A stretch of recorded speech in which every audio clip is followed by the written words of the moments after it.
नमस्कार, जय श्री कृष्णा।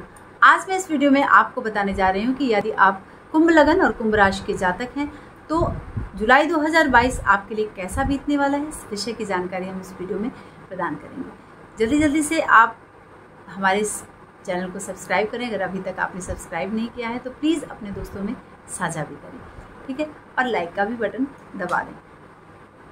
सबसे पहले हम आपको बताएंगे कि यदि आपके प्रथम भाव में 11 नंबर विद्यमान है तो आपका जो लग्न है वह कुंभ है, ठीक है। और यदि प्रथम से लेकर द्वादश भाव में 11 नंबर में चंद्रमा विद्यमान है तो आपकी जो राशि है वह कुंभ है। कुंभ राशि पर अभी 7.5 का प्रभाव है, लेकिन कुंभ लगन से लग्न में ही शनि विद्यमान है, ठीक है। स्वराशि में के अतिरिक्त सश योग का निर्माण भी कर रहे हैं कुंभ लगन वाले जातकों के लिए। शनिदेव आपके 2.5 वर्ष एक राशि में रहते हैं और यह किस तरह से आपको प्रभावित करेंगे इसके विषय में हम आपको बताने जा रहे हैं। कुंभ लगन के जातकों का जो लग्न का स्वामी है वह शनि होता है। शनिदेव स्वराशि में बैठे हैं तो और अपने घर में बैठे हैं तो आपको स्त्रियों से थोड़ी सी सावधानी बनानी पड़ेगी।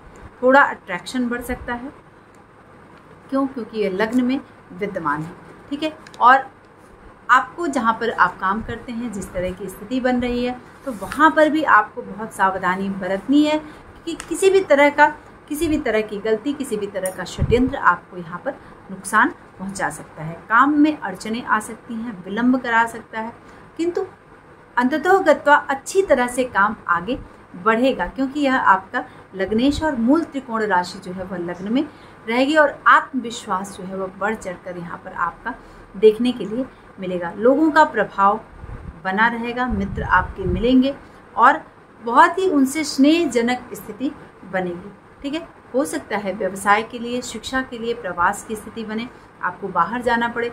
अगर आप विदेश यात्रा के लिए भी सोच रहे हैं तो वो स्थिति भी शनिदेव ग्रह यहाँ पर क्रिएट कर सकते हैं। बड़े काम करने का विचार आपके मन में आ सकता है, ठीक है। तो इस तरह से आप इस समय आप अपने ऊपर से भरोसा मत उठाएं। अगर आपने अपने ऊपर भरोसा किया तो क्या करेगा, शनि आपको बहुत आगे बढ़ाएगा, ठीक है। लोगों का काम मुफ्त में बिल्कुल आपको नहीं करना है, शनि करवाएगा। कहीं भागकर, कहीं मन में ऐसा कभी कभी विचार आएगा। ये सारी शुभता देने के बाद शनि कभी कभी मन में इस तरह के विचार लाएंगे, क्योंकि 7.5 का भी प्रभाव है, चूँकि राशि से और लग्न में भी शनि बैठा है, तो कि कहीं ऐसा मतलब एक लो फील आप करेंगे तो आपको अपने शनि के मंत्रों का जाप करना है, अपने लग्न को बलि करना है जुलाई 2022 में, ठीक है। अब बताएंगे आपको कि सबसे शुभ ग्रह कौन से होते हैं। बुध और शुक्र, ये 2 सबसे शुभ ग्रह होते हैं इस लग्न और इस राशि के जातकों के लिए। शनि भी शुभ होता है, शनि बहुत शुभ होता है क्योंकि वह लग्नेश भी होता है, ठीक है। तो आपके लिए शनि यहाँ पर शुक्र किस तरह से आपको प्रभावित करेंगे जुलाई 2022 में। आप देखें, शुक्र 18 जून से 13 जुलाई तक मिथुन में रहने वाले, यानी पंचम भाव में शनि 18 जुलाई तक यहाँ पर रहेंगे, 13 जुलाई तक, ठीक है। 13 जुलाई से 7 अगस्त तक कर्क में आ जाएंगे, यानी 13 जुलाई तक आपके लिए बुध शुक्र ये बहुत ही अच्छा फल प्रदान करने जा रहे हैं। चूँकि पंचम भाव में इसका संचरण हो रहा है और पंचम भाव में अगर आप शिक्षा के क्षेत्र में हैं, विद्या बुद्धि ज्ञान से लेखनी से रिलेटेड आप काम करते हैं तो ये समय आपके लिए बहुत ही अच्छा है। यह सबसे उत्तम मास हम कह सकते हैं। मित्रों की मदद आपको मिलेगी, ठीक है। लेकिन हाँ, एक चीज़, पर स्त्री से संपर्क हो सकता है, आपका अट्रैक्शन बढ़ सकता है, उस तरफ ध्यान जा सकता है। इसको लेकर आपको ये चीज़ें आपको संभालनी है। शिक्षा में व्यवधान इस वजह से आ सकता है क्योंकि मन का ये जो भटकाव है ये थोड़ा बहुत आपको परेशान कर सकता है। बाकी सारी चीज़ें उत्तम है, काफ़ी कुछ बेनिफिट लेकर शनि आ रहा है और शुक्र बुध आपके पंचम भाव में आ रहे हैं। अब देखना है कि बुध की स्थिति, बुध भी मैंने बताया, बुध भी इस महीने वृषभ, मिथुन और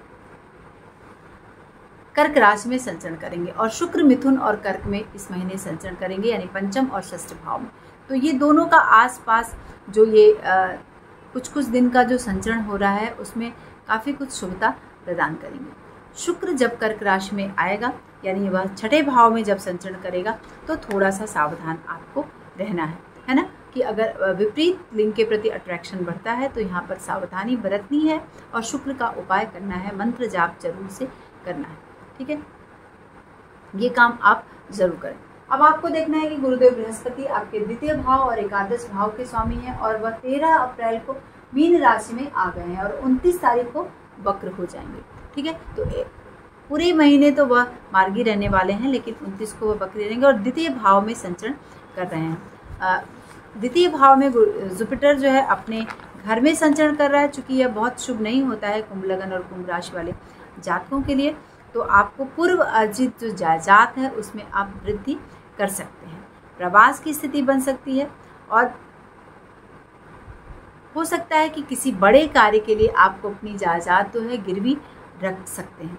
ठीक है, नौकरी या फिर व्यवसाय, इन सब चीज़ों में गुरुदेव बृहस्पति शुभता तो प्रदान करेंगे, लेकिन बीच बीच में आपको हानि का भी सामना करना पड़ सकता है। घर में किसी के हेल्थ खराब होने के चांसेस बन रहे हैं, लेकिन अगर हम एक तरह से देखें तो गुरुदेव बृहस्पति कुल मिलाकर बहुत ही अच्छी स्थिति पैदा करेंगे द्वितीय भाव में, और जब वह वक्री होंगे तो लग्न पर भी वह प्रभाव डालेंगे। ठीक है, तो आपके लिए शनि भी यहाँ पर बेनिफिट दे रहा है और गुरु भी आपको बेनिफिट दे रहा है। पीले चीज का दान आपको जरूर से करना है, जिससे कि जो जायदाद खरीदने में, बेचने में या फिर उसको रखने में, सुरक्षित करने में जो व्यवधान आ रहा है, इसमें आपको शुभता मिल सके। मंगल की स्थिति क्या है? मंगल आपको बहुत बहुत कल्पनाएं करवाएगा, काफ़ी कुछ बड़ा करने के लिए आपके मन में आएगा। जायदाद के संबंध में कुछ अदालती मामले हैं, वह निर्णय आपके पक्ष में जाएगा। ठीक है, इस समय आपको स्वास्थ्य पर ध्यान देना है। बीमारियां आपको परेशान कर सकती हैं, टाइफाइड या फिर जो भी इस तरह की सीजनल जो बीमारी है वह आपको परेशान कर सकती है। ठीक है, तो जायदाद अगर आपने कहीं झगड़े, लड़ाई, इस तरह की कुछ चीज़ें हैं तो आपको अदालत में जाकर उससे निर्णय लेना पड़ सकता है। ठीक है, ये स्थिति आपके मंगल की यहाँ पर जुलाई 2022 में बन रही है। तृतीय भाव में राहु का संचरण हो रहा है और मेष राशि में राहु 18 महीने तक रहेंगे और वक्री रहते हैं, और यहाँ पर आपके भाग्य भाव में केतु का संचरण हो रहा है। तो नवम भाव में केतु क्या करते हैं? पाप में प्रवृत्ति बढ़ाते हैं। कुछ गलत कामों में, गलत तरीके से पैसा कमाना, गलत तरीके से संबंध बनाना, ये सब कुछ क्या है, झूठ फरेब, इन सब चीज़ों की प्रवृत्ति क्या करेंगे? प्रवृत्ति में आपको इन्वॉल्वमेंट आपकी बढ़ाएंगे केतु देव। लेकिन तृतीय भाव का राहु जो है वह राजयोग कारक होता है और वहाँ पर बैठा और 18 महीने तक आपको क्या करेगा? आपको बहुत सारे धन दिलवाएगा। तो धन की जो क्राइसिस है, धन के जो खर्चे हैं, वो सब फुलफिल क्या करने जा रहा है? राहु देव आपके करने जा रहे हैं। तो बिल्कुल से चिंता करने की ज़रूरत नहीं है। पीले चीज़ का दान करें और राहु का बेनिफिट लें और केतु का जप जरूर करें। ठीक है, केतु का जप आपको 18 महीने रोज एक माला करनी है। अगर आप कर सकते हैं तो ज़रूर से करें या फिर करवा सकते हैं। ठीक है, जिसका कि केतु का बेनिफिट लेना है, क्योंकि बुराइयों से आपको यहाँ पर बचना है। अगर आप कुंभ लगन और कुंभ राशि के जातक हैं, तब जाकर आप कुछ बड़े काम का डिसीजन ले सकते हैं, कुछ बड़ा काम कर सकते हैं। ठीक है, तो आपको ये हमारा ये वीडियो कैसा लगा? अगर अच्छा लगा या जो भी आपको इस अनुकूल प्राप्त हुआ, जो भी जानकारी हमने दी, तो कमेंट के माध्यम से हमें ज़रूर बताएंगे कि जुलाई 2022 आपके लिए कैसा बीता। अपने दोस्तों में साझा ज़रूर करें मित्रों, और हमारे इस चैनल को सब्सक्राइब भी ज़रूर करें। नमस्कार, जय श्री कृष्ण।